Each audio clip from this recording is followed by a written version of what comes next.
Welcome to the new year. First news of the year. I think the last one I did was just like New Year's Eve, I think, right? I'm kind of not quite settled into a new routine. We have a lot of new stuff going on here at the Hogan House and TG Central. It's January 9th. We had a nice little birthday the other day. Would like to wish my youngest daughter just turned 21, and life has changed. Anyway, and they're all home, for better or worse. It is kind of cool. TG, we are getting things rolling again. We're kind of off to a slow start getting things happening because of, well, for all kinds of reasons. I don't need to go into what all's happening there. But I was glad we got a new little drip feed started today. I meant to in the preview to this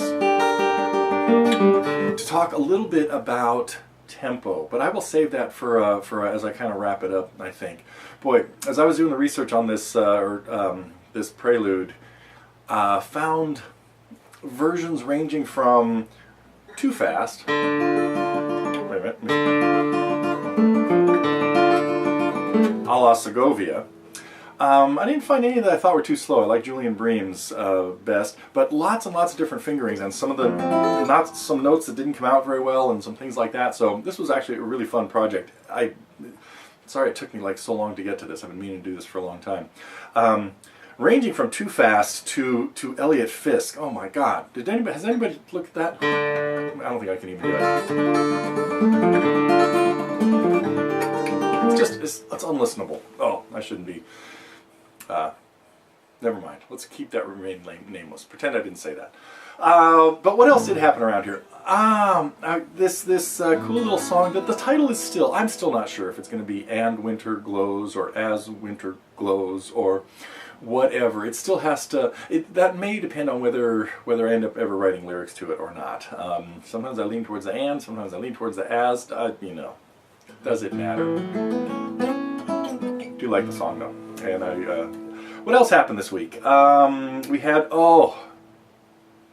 my New Year started great. January 2nd, Friday. I think it was Friday. Had one of my all-time favorite students, Matt F., was back. I hope you guys saw his lesson. And speaking of fly-on-the-wall lessons, I really appreciate the tracking down what was going on in that Ron's lesson to help out the question that came up about improvising a solo. And I will try to take a look at that. And like I said on the forum, I will work on a whole little package or strategy of soloing. The biggest thing is start with something melodic. Don't just ramble on and on and on. You know, like let's not go there. Little melodic ideas.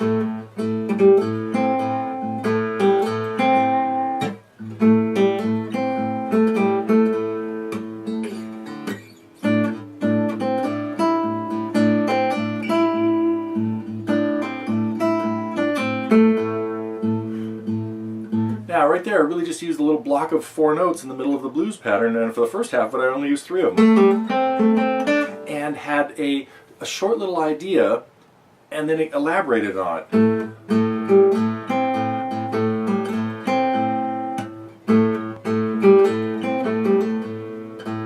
Could even change.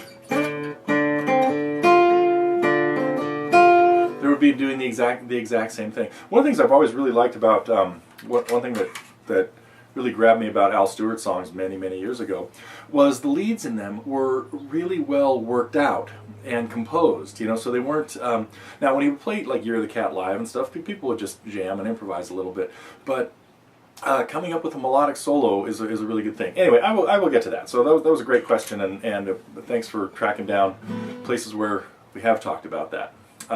The triads thing that we were talking about, or that got brought up, is kind of a different approach, not necessarily as melodic. It's more of a way to start a second guitar part or something.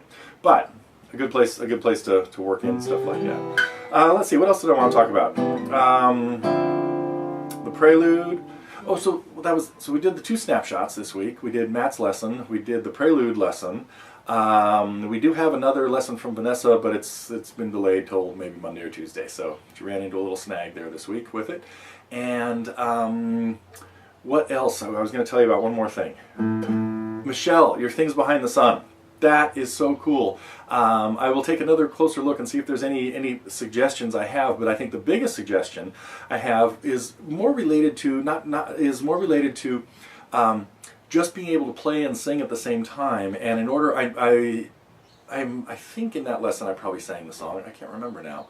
But if I did, I know I had to work on it a lot. And part of it would be a matter of being able to keep something going and be less conscious about it. Now here I started playing the chords for no particular reason, Sunny Skies. And that was another one that had to, I probably sang that one in a lesson too, huh, now that I think about it. But, so the first, there's a couple stages you can sort of go through when you're doing this. The first is just play the song and imagine somebody singing it. Try to hear the melody in your head.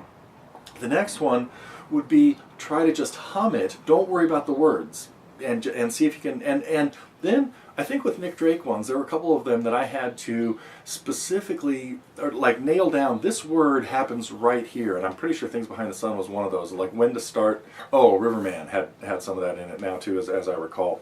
So anyway, there's a couple suggestions. One is try humming it first, but also just keep playing the guitar part more, and then try to distract yourself while you're playing the guitar part. See if you can do this and be thinking about your trip to the zoo, or watching a movie. What movie did we see the other day? Wait a minute. It was cool. It was Stephen Sondheim, Into the Woods. Yeah, we dragged the whole family out the day after Christmas and saw this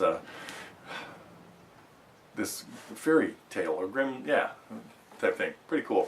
So, any songs you want to hear?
Ragtime revival stuff. Well, country blues, ragtime things.